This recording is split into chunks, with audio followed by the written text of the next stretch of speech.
మహాత్మా గాంధీపై నటుడు శ్రీకాంత్ భారత్ సంచలన వ్యాఖ్యలు చేశారు. గాంధీ ఎంతో మందిని లైంగికంగా వేధించాడు అంటూ శ్రీకాంత్ భారత్ వ్యాఖ్యానించారు. ఆయన మహాత్ముడా అంటూ ప్రశ్నిస్తున్నారు. స్వతంత్రం ఆయన తేలేదంటున్నారు. సుభాష్ చంద్రబోస్, భగత్ సింగ్ లాంటి వాళ్ళు తెచ్చారు అంటూ ఆయన చేసిన కామెంట్స్ ఇప్పుడు సంచలనంగా మారాయి. ఆయన జాతిపిత కాదు, గాంధీ జయంతి రోజు కూడా ఆయన జాతిపిత కాదు అంటూ శ్రీకాంత్ భారత్ చేసినటువంటి వ్యాఖ్యలు సంచలనంగా మారాయి. బట్టతల పెట్టుకొని కరెన్సీ నోట్లపై ఉంటాడు అంటూ అనుచిత వ్యాఖ్యలు చేశారు. శ్రీకాంత్ కామెంట్స్పై మండిపడుతున్నారు నెటిజన్లు.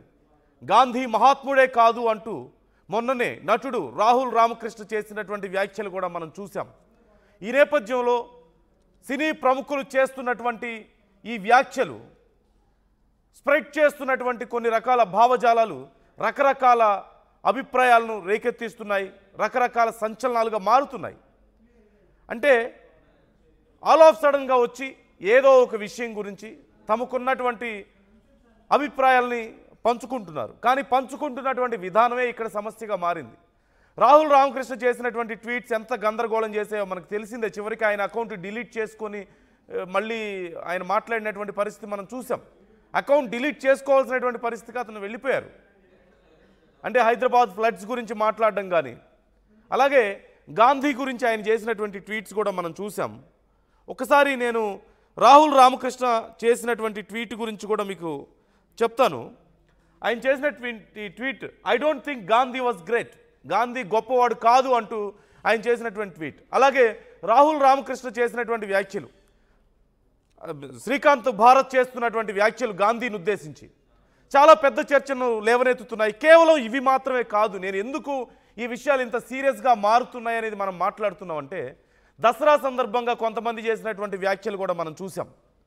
ఏమని, రావణాసురుడు చాలా గొప్పవాడని, సీతను జస్ట్ తీసుకువెళ్ళిపోయి భోజనం పెట్టాడని చెప్పేసి ఒక మాజీ బాలీవుడ్ నటి చేసిన వ్యాఖ్యలు ఎంత గందరగోళాన్ని సృష్టించాయో, లేదంటే రావణాసురుడిని అలా తగలబెట్టడం మంచిది కాదు అని చెప్పి కొంతమంది బ్రాహ్మణులు చేసినటువంటి ప్రొటెస్ట్ కానీ, ఇవన్నీ ఎందుకు, ఎప్పుడో జరిగిపోయాయి. కొన్ని దశాబ్దాల క్రితం, శతాబ్దాల క్రితం జరిగిపోయినవి కొన్ని అయితే, మీరు నేను పుట్టక ముందు జరిగిపోతే ఇప్పుడు చదువుకున్నవి మరికొన్ని. ఏదో వాళ్ళ పక్క నుండి చూసినట్లు, గోడచాటు నుండి తొంగి చూసినట్లే మాట్లాడుతున్నారు కొంతమంది. అయితే ప్రశ్నించడం తప్ప? ఖచ్చితంగా కాదు. ప్రశ్నించాలి, వాటి గురించి రీసెర్చ్ చేయాలి, డిస్కస్ చేయాలి. ఇవేవి ఎక్కడ ఎవరు తప్పు పట్టరు. నిజంగా ఇంకా ఏదైనా సమస్య ఉంటే దేర్ ఆర్ డిఫరెంట్ స్టేజెస్ కొన్ని విషయాలను మాట్లాడడానికి. కానీ ఇష్టం వచ్చినట్లుగా, నోటికి వచ్చినట్లుగా, ఎక్కడ పడితే అక్కడ, ఎలా పడితే అలా గొప్ప వాళ్ళ గురించి మాట్లాడుకుంటూ ఇంత గందరగోళం చేయాల్సిన అవసరం ఏముంది? రాముడు గురించి ఒకరు మాట్లాడతారు, రాముడు సీతను జస్ట్ పట్టుకెళ్ళిపోయి భోజనం పెట్టాడని చెప్పి మాట్లాడతారా? చూసారా మీరు? ఏం తెలుసు అని మాట్లాడుతున్నారు. మరికొంతమంది రావణాసురుడి గురించి మాట్లాడతారు. రావణాసురుడు అంటే నాకు ఇష్టం అని చెప్పినటువంటి స్టార్లు కొంతమంది ఉన్నారు. ఎవరిష్టం వాళ్ళది. కానీ అనవసరమైన గందరగోళాన్ని సృష్టించేలా మాట్లాడడం కరెక్టేనా? మీరు మాట్లాడుతున్నటువంటి ప్లాట్ఫామ్స్ కానీ, మీరు చేస్తున్నటువంటి వ్యాఖ్యల విధానం కానీ కరెక్టా అనేదే ఇక్కడ ప్రశ్న. ఎవరి ఉద్దేశాలు వాళ్ళకు ఉండడంలో తప్పు లేదు. ఒకసారి నేను శ్రీకాంత్ భారత్ చేసిన వ్యాఖ్యల్ని మీకు వినిపిస్తాను. నేను ఏ పోస్ట్ పెట్టినా కామెంట్లు వస్తున్నాడు, పెద్ద పట్టించుకోనండి. కానీ మొన్న అక్టోబర్ 2 గురించి ఏదో పోస్ట్ పెడితే కొందరు ముసలి టాబ్లిషన్ ఏం తెలుసురా మీకు? 15-16 ఏళ్ళ అమ్మాయిని పేరు చెప్తా, ఒక 15-16 ఏళ్ళ అమ్మాయిని పక్కన నగ్నంగా పడుకోబెట్టి ఈ నిగ్రహంగా ఉన్నా లేదా చూసుకున్నాడు. అలాంటి ఎంతోమందిని లైంగికంగా వేధించిన వాడు మహాత్ముడా? స్వాతంత్రం వాడు తెచ్చాడింది బొక్క. సుభాష్ చంద్రబోస్, భగత్ సింగ్ ఏంతో లక్షల మంది తెచ్చారు. వాళ్ళు పరమాత్ములు, ఈడు పీడోఫైల్. ఇంకో విషయం, జాతిపితన భరతమాత అనే వ్యక్తులమయ్యా మేము. జాతిపిత సింపుల్ స్టేట్మెంట్ వినండి. If Mohan Das Karamchand Gandhi is the father of my nation, then I'm a citizen. జై హింద్. నేర్చుకోండి idiots. Good boys, good girls అండి మీరు అందరూ. Love you all. నేను ఏ పోస్ట్ శ్రీకాంత్ భారత్ చాలా విషయాలు ఆయన పోస్ట్ చేస్తూ ఉంటారు. ఆయన ఇన్స్టాగ్రామ్లో రకరకాల అభిప్రాయాలు వ్యక్తం చేస్తూ ఉంటారు. అంటే సమాజంలో జరుగుతున్న వాటి గురించి, మొన్న మధ్య కొంతమంది క్రిటిక్స్ గురించి ఆయన మాట్లాడినటువంటి మాటలు ఎలా ఉన్నాయో మనం చూసాం. ఇప్పుడు గాంధీ గురించి, స్వతంత్రం గురించి, సమాజంలో జరుగుతున్న విషయాల గురించి, ఆయన పర్సనల్ లైఫ్ గురించి అన్నీ ఆయన చాలా ఓపెన్గా మాట్లాడుతుంటారు. మాట్లాడే హక్కు లేదా అంటే ఖచ్చితంగా ఉంది. ఎవరి అభిప్రాయాలైనా ఎవరైనా షేర్ చేసుకునే హక్కు ఉంది. బట్ కొంతమంది గురించి మాట్లాడేటప్పుడు, కొన్ని విషయాల గురించి మాట్లాడేటప్పుడు కొంచెం జాగ్రత్తగా మాట్లాడాల్సిన అవసరం లేదా అంటే ఈ విషయం గురించి మనం ఇంకా డీప్గా మాట్లాడదాం. మీరు కూడా మీ అభిప్రాయాలు నాతో పంచుకునే ప్రయత్నం చేయండి, కామెంట్ చేయండి. ఎందుకంటే ఇది కేవలం గాంధీ గురించో స్వతంత్రం గురించి మాత్రమే కాదు, దేవుళ్ళ గురించి, పురాణాల గురించి, మతాల గురించి ప్రతి ఒక్కళ్ళు ఇష్టం వచ్చినట్లుగా సోషల్ మీడియాలో మాట్లాడుతున్నటువంటి విధానం ఇప్పుడు ఖచ్చితంగా ఖండించాల్సినటువంటి సందర్భం. చాలామందిని రెచ్చగొడుతున్నారు. చాలామంది మనోభావాలను దెబ్బతీసే ప్రయత్నం చేస్తున్నారు. నేను ఒక సైడ్ గురించి మాట్లాడడం లేదు. అది రాముడి గురించైనా, రావణాసురుడి గురించైనా, గాంధీజీ గురించైనా, సుభాష్ చంద్రబోస్ గురించైనా, ఎవరి గురించైనా సరే నోటికొచ్చినట్లు మాట్లాడే హక్కు లేదు. సిజేఐ మీద చేసినటువంటి బూటు దాడి మనం చూసాం. భారతదేశ అత్యున్నత న్యాయస్థానంలో చీఫ్ జస్టిస్ మీద బూటు విసిరారు. మరి ఆయన చేసిన వ్యాఖ్యలు, ఇక్కడ అది ప్రశ్న వస్తుంది. దానికి మళ్ళీ కులం రంగు పులిమి చాలామంది నోటికొచ్చినట్లుగా ఇక్కడ సోషల్ మీడియాలో మాట్లాడుతున్న వాళ్ళు లేకపోలేదు. It's most unfortunate thing. కొంతమంది సోకాల్ జర్నలిస్టులు కూడా కులం రంగు పులిమి మాట్లాడుతున్న వాళ్ళు ఉన్నారు. సో ఈ విషయాల గురించి మనం డిస్కస్ చేయాల్సిన అవసరం ఖచ్చితంగా ఉంది. ఒక్కసారి రవిచంద్ర జాయిన్ అవుతున్నారు, మా ప్రతినిధి. రవిచంద్రతో మాట్లాడదాం శ్రీకాంత్ భారత్ వ్యాఖ్యల గురించి. రవిచంద్ర, శ్రీకాంత్ భారత్ చేసినటువంటి వ్యాఖ్యలు మనం చూస్తున్నాం. మొన్న మధ్య రాహుల్ చేసినటువంటి ట్వీట్ కూడా చూసాం గాంధీ గురించి. సో ఈ వ్యాఖ్యల్ని ఎలా చూడాలి మనం? అంటే ఎందుకని సినిమా ఇండస్ట్రీలో ఉండడం తప్పు. ఆయన అంటే సినిమా ఇండస్ట్రీలో ఉన్న వాళ్ళు మాట్లాడకూడదని నా ఉద్దేశం కాదు ఎక్కడ కూడా. కానీ అంటే ఆల్ ఆఫ్ సడన్గా వాళ్ళకు ఉన్నటువంటి కొన్ని ఎక్స్ట్రీమిస్ట్ కైండ్ ఆఫ్ భావజాలం, ఒక రకంగా చెప్పాలంటే, అలాంటి వాటిని సమాజం మీద రుద్దుతున్నారు ఎందుకు కొంతమంది? వాళ్ళని ఎలా చూడాలి మనం? నందు, ఇప్పటి వరకు మీరు చేసిన వ్యాఖ్యలన్నీ కూడా చాలా పకడ్బందీగా, చాలా చక్కగా మాట్లాడారు. అయితే ఇప్పుడు సినిమా సెలబ్రిటీస్ కావచ్చు, ఇతరేతర సెలబ్రిటీస్ కావచ్చు, ఎవరైనా కానీ వాళ్లకు భావ వ్యక్తీకరణ స్వేచ్ఛ ఉంది అని వాళ్ళ భావజాలాన్ని వాళ్లకున్న సోషల్ మీడియా ద్వారా అందరి మీద, సొసైటీ మీద రుద్దే ప్రయత్నం అయితే చేస్తున్నారు. ఇది చాలా దురదృష్టకరం, చాలా హేయమైన చర్య. నిజంగా ఇప్పుడు శ్రీకాంత్ చేసిన వ్యాఖ్యలు కావచ్చు, రాహుల్ రామకృష్ణ చేసిన వ్యాఖ్యలు కావచ్చు, ఇవన్నీ కూడా సగటు భారతీయులు ఎవరు కూడా సమర్థించలేని, ఖచ్చితంగా చెప్పాలంటే. అలాంటి వ్యాఖ్యలు చేసేవాళ్ళు నూటికో కోటికో ఒకరో ఇద్దరో ఉంటారని చెప్పుకోవచ్చేమో, కానీ ఆ భావజాలం ఉండేవాళ్ళు సమర్థిస్తారు తప్పితే 199 మంది ఆ భావజాలాన్ని ఎవరు సమర్థించరు. నిజంగా చదువుకున్న వ్యక్తులు వీళ్ళు. సొసైటీలో ఒక సెలబ్రిటీ స్థాయిలో ఉన్నారు. సొసైటీలో వాళ్ళు చేసిన చేష్టలు కావచ్చు, మాట్లాడిన మాటలు కావచ్చు, చేసిన క్యారెక్టర్స్, ఇవన్నీ కూడా సొసైటీలో అందరి మీద ఇన్ఫ్లుయెన్స్ చేస్తాయి అని తెలిసి కూడా ఇలాంటి వ్యాఖ్యలు చేయటం నిజంగా చాలా దురదృష్టకరం. ఒక సినిమా సెలబ్రిటీ అనే కాదు, అన్ని చోట్ల కూడా కులాన్ని, మతాన్ని లేదా వాళ్లకు ఉన్న భావ వ్యక్తీకరణ స్వేచ్ఛలో భాగంగా వాళ్ళ భావజాలాన్ని అందరి మీద రుద్దే ప్రయత్నం అయితే చేస్తున్నారు. దాన్ని నిజంగా అందరూ ఖండించాల్సిన విషయం. జాతిపిత గురించి, మహాత్మా గాంధీ గురించి శ్రీకాంత్ చేసిన వ్యాఖ్యలు అయితే చాలా దురదృష్టకరం. ఆయన ఎంత బోల్డ్ గా మాట్లాడతారు. మనం చాలా సందర్భాల్లో ఆయన స్టేట్మెంట్స్ మనం విన్నాం. రకరకాల సందర్భాల్లో ఆయన చాలా మాట్లాడారు, తర్వాత సారీలు చెప్పారు. ఇప్పుడు గాంధీ గారి గురించి మాట్లాడిన వ్యాఖ్యలు అయితే నిజంగా సభ్య సమాజం అంతా కూడా తలదించుకునే వ్యాఖ్యలు చేశారనే చెప్పాలి. నన్ను right. Thank you Ravichandra, thanks for the details.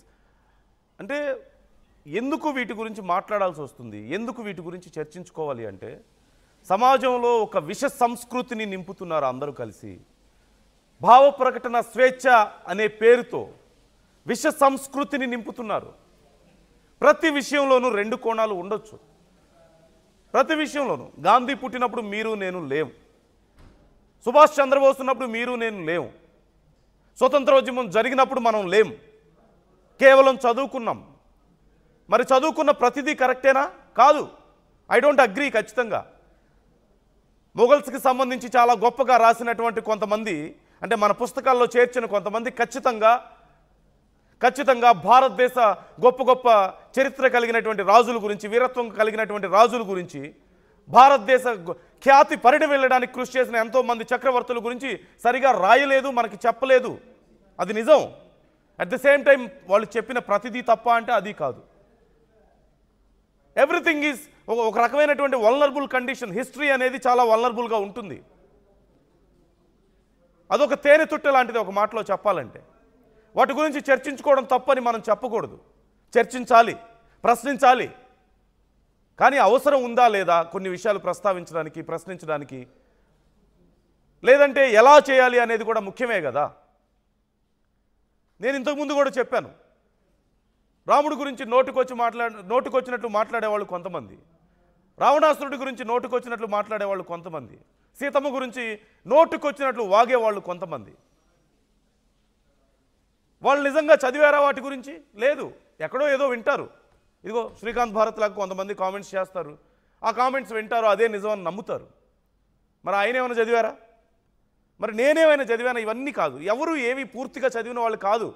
అన్ని గ్రంథాలు లేదంటే ఉపనిషత్తులు అన్నీ అవపోసన పట్టిన వాళ్ళే మాట్లాడే హక్కు ఉందా అంటే అది కాదు. ప్రతి వాళ్ళకి వాళ్ళ ఒపీనియన్ అనేది ఉండడం తప్పు కాదు, దాన్ని ఎక్స్ప్రెస్ చేయడం తప్పు కాదు. కానీ నోటికొచ్చినట్లు మాట్లాడడం మాత్రం ఖచ్చితంగా తప్పే. ఎవరి గురించి అయినా సరే నోటికొచ్చినట్లు మాట్లాడడం తప్పే. సంబంధం లేని కొన్ని విషయాల గురించి రాహుల్ విషయం మనం మాట్లాడుకోవచ్చు. ఆయన గొప్ప యాక్టర్, మంచి కమెడియన్గా కూడా చాలా బాగా సెటిల్ అయ్యారు, మంచి సినిమాలు చేస్తున్నారు. ఆల్ ఆఫ్ సడన్గా రాజకీయాలు ఇన్వాల్వ్మెంట్ ఉన్నటువంటి ఒక విషయం గురించి, సరే వరదల గురించి మాట్లాడడం తప్పు కాదు, ఎవరైనా మాట్లాడచ్చు. హైదరాబాద్లో ఉంటున్నారు, ఆయన ట్యాక్స్ పే చేస్తున్నారు, అన్నీ పే చేస్తున్నారు కాబట్టి మాట్లాడచ్చు, అడిగే హక్కు ఉంది. కానీ చెప్పే పద్ధతి వల్లే ఇక్కడ సమస్య వచ్చి పడింది. ఇప్పుడు శ్రీకాంత్ భారత్ చేసిన వ్యాఖ్యలు కూడా అదే. మహాత్మా గాంధీ గురించి మీకంటూ కొన్ని అభిప్రాయాలు ఉండడం తప్ప ఖచ్చితంగా కాదు. కానీ చెప్పే పద్ధతి అదేనా? మహాత్ముడిని మరి దేవుడిగా కొలుస్తున్నారు కదా చాలామంది. నెల్సన్ మండేలా లాంటి వాళ్ళు చాలామంది మాకు మహాత్ముడు ఆదర్శం అని చెప్పిన వాళ్ళు ఉన్నారు కదా. నల్లజాతి వాళ్ళకి అసలు స్వతంత్రం రావడానికి మహాత్ముడు చూపించినటువంటి మార్గంలో మేము ఫైట్ చేయడం వల్లే మాకు వచ్చిందని చెప్పారు కదా. వాటన్నిటిని మనం తీసి పడేస్తామా? సరే, ఆయన గురించి మరి బయట ప్రచారం లేదా అంటే ఓషో లాంటి వాళ్ళు మాట్లాడినటువంటి మాటలు కూడా నేను ఇక్కడ చెప్పదలుచుకున్నాను.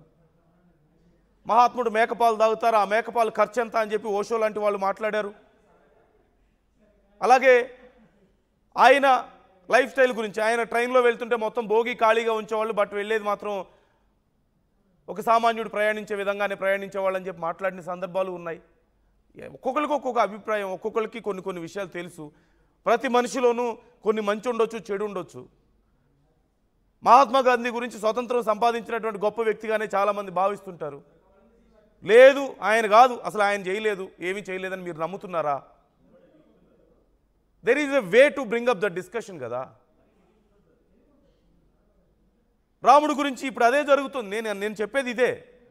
గొప్ప వాళ్ళని చెప్తున్నటువంటి చాలామంది విషయంలో గొప్ప విషయాల గురించి ఒక సందర్భం లేకుండా, ఒక ప్రాపర్ స్టేజ్ లేకుండా నోటికి వచ్చినట్లు ఎవరు పడితే వాళ్ళు మాట్లాడితే వాటి గురించి మళ్ళీ వాళ్ళని ఫాలో అయ్యే వాళ్ళు ఇన్ఫ్లుయెన్స్ అయ్యి చాలామంది వాటినే నిజమని నమ్మి పూర్తిగా తెలుసుకోకుండా మళ్ళీ ఒకళ్ళ మీద ఒకళ్ళు విమర్శలు చేసుకుంటున్నటువంటి కులాల మధ్యలో, మతాల మధ్యలో, లేదంటే గొప్ప వ్యక్తుల గురించి, గొప్ప సంఘటనల గురించి కొట్టుకుంటున్నారు. అక్కడ నోటికొచ్చినట్టు తిట్టుకుంటున్నారు. సో కాల్డ్ ఇన్ఫ్లుయెన్సర్స్ కదా మీరు. మిమ్మల్ని చాలామంది ఫాలో అవుతారు. ఒక కామన్ మ్యాన్ ఎవరైనా ఒక కామెంట్ చేస్తే దాని గురించి పెద్దగా పట్టించుకునే వాళ్ళు ఉంటారో లేదో తెలియదు. కానీ వెన్ సంబడీ ఈజ్ ఇన్ఫ్లుయెన్సర్, సినిమాలు చేస్తున్నారు, రోజు మిమ్మల్ని వేల మంది, లక్షల మంది ఫాలో అవుతున్నారు అన్నప్పుడు కొంచెం బాధ్యతగా వ్యవహరించాల్సిన అవసరం ఉండదా మీ మీద? సో ఖచ్చితంగా ఇలాంటి విషయాలను జాగ్రత్తగా మాట్లాడండి. ఇప్పటికైనా తెలుసుకోండి ఎలా మాట్లాడాలో. ఒక స్థాయిలో ఉంటే సరిపోదు, ఆ స్థాయికి తగ్గట్లు ఎలా బిహేవ్ చేయాలనేది కూడా ఇంపార్టెంటే. సమాజం మీద మీ ఇన్ఫ్లుయెన్స్ ఉంటుందనేది గుర్తించండి ఖచ్చితంగా. ఒకసారి ఆర్టీవీ అడిగినటువంటి ప్రశ్నకు ఎవరు ఎలా రెస్పాండ్ అయ్యారో చూద్దాం మనం. కొంతమంది కామెంట్స్ చేసే ప్రయత్నం కూడా చేస్తున్నారు. నేను ఒకసారి చదివి వినిపిస్తాను మీకు ఏం కామెంట్స్ చేస్తున్నారు అనేది కూడా. అంటే బయట కండిషన్స్ ఎలా ఉన్నాయనేది. మహాత్మా గాంధీపై తప్పుడు వ్యాఖ్యలు మీరు సమర్థిస్తారా అంటే 57% మంది అవునంటున్నారు. 57% మంది అవునంటున్నారు. సో ఇదే జరుగుతుంది. అటు సగం మంది ఇటు సగం మంది ఉన్నారు. లేనిపోని గొడవల్ని సృష్టిస్తున్నటువంటి పరిస్థితి కనిపిస్తోంది. కామెంట్స్ కొంతమంది చేస్తున్నారు. ఏమని చేస్తున్నారు? వినయ్ సింగ్ ఠాకూర్ కామెంట్స్ చేస్తున్నారు, హీఈస్ అబ్సల్యూట్లీ రైట్ అని చెప్పేసి. శ్రీకాంత్ భారత్ మాట్లాడినటువంటి వ్యాఖ్యలు కరెక్టే అని చెప్పి కొంతమంది అంటున్నారు. రవిచంద్ర కామెంట్ చేస్తున్నారు, గాంధీ ఈజ్ ఏ, నేను ఆ మాట వాడకూడదు, ఐఎమ్ సారీ, బ్రిటిష్ ఏజెంట్ అని, ఈజ్ వర్కింగ్ ఫర్ బ్రిటిషర్స్ అని, గోచి పెట్టుకుంటే స్వాతంత్రం వచ్చిందనేది శుద్ధ అబద్ధం అని. ఇవి అలాగే నిజంగా